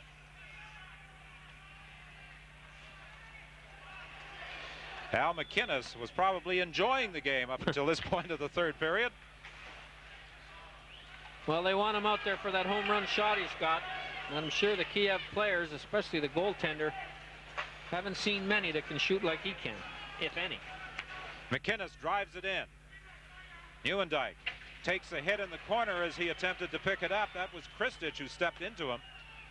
Again, we point out he was the draft choice of the Washington Capitals, and general manager David Poyle is here watching him. The Capitals, here's a puck stolen by Mark Hunter, and he scores!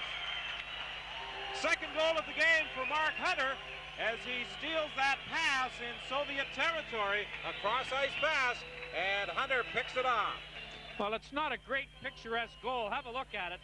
He was presented with the puck, and he scored it almost from exactly the same spot that he got the first goal as Sinkov gave the puck away to Mark Hunter, who gets his second goal of the night. If you give Mark Hunter the puck 30 or less feet out, the goalie's going to have to be good to beat him. And twice that's happened tonight, and twice Hunter's won. There'll be no assists on that baby, Don, no matter whether this game's in Iceland, Canada, or Kiev. The unassisted goal by Hunter at 16:50, his second of the game, makes it 5-2. The Calgary Flames leading Sokol Kiev. A power play goal, the second power play goal of the night for the Flames. Fleury got the other. Merzen back in his own zone. 2 minutes and 50 seconds remaining in the game. Lead pass too far for Priakin. Godenuck flipped it up along the boards. Johansson keeps it in. Godenuck will try and get it out again. This time he gets some help from Oletsky, and it's cleared into the neutral zone. Loose puck with Oletsky having problems getting away from Gilmore. Gilmore finally does come up with it. Tried to go cross ice, and McClellan had difficulty handling it, and the Flames have to retreat in their own zone to try and reorganize this attack. Godenuck now to Oletsky. Oletsky takes a hit, loses his helmet in the process as he is bodied by Johansson. And there's a penalty coming up against the Calgary Flames.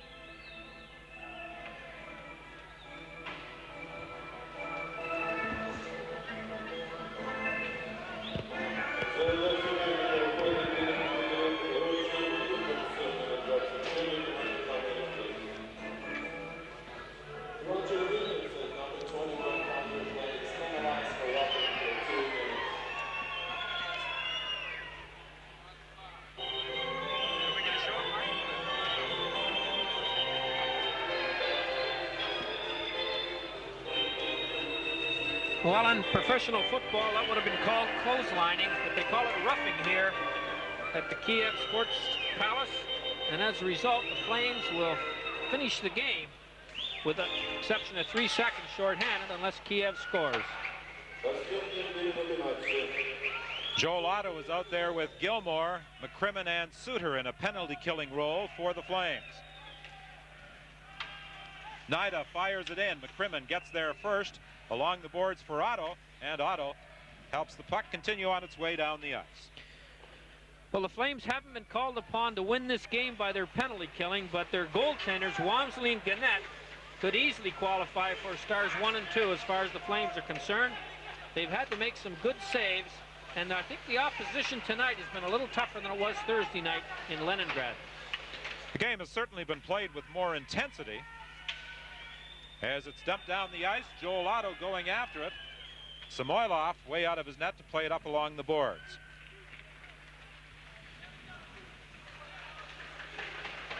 The Flames with no obvious flaws. One of the reasons they were successful in their drive to a Stanley Cup. Good penalty killing, a fine power play, excellent goaltending.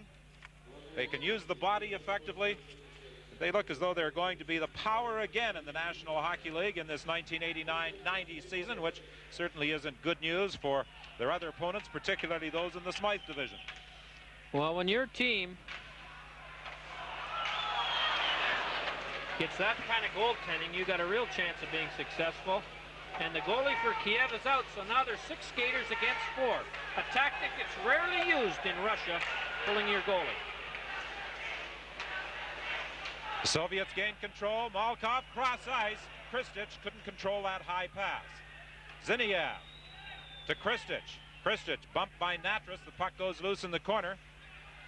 Yeldushev back to the line. Gorbushin to Stepanichev. To Kristich. Kristich moving in. Trying to go to his backhand. He's checked. The penalty is over, and so is the hockey game, as the Calgary Flames win it 5-2. Well, Calgary played a strong game, but their opponents were stronger than they were Thursday night, and I think the early body checking and early lead that Calgary deserved and earned in the first period meant the difference. It was just too tough to come from behind for this smaller but spunky Kiev Sokol team. Just 1 goal in the third period, a power play tally, his second of the game, an unassisted goal by Calgary's Mark Hunter. And so the final score, Calgary 5, Sokol Kiev 2.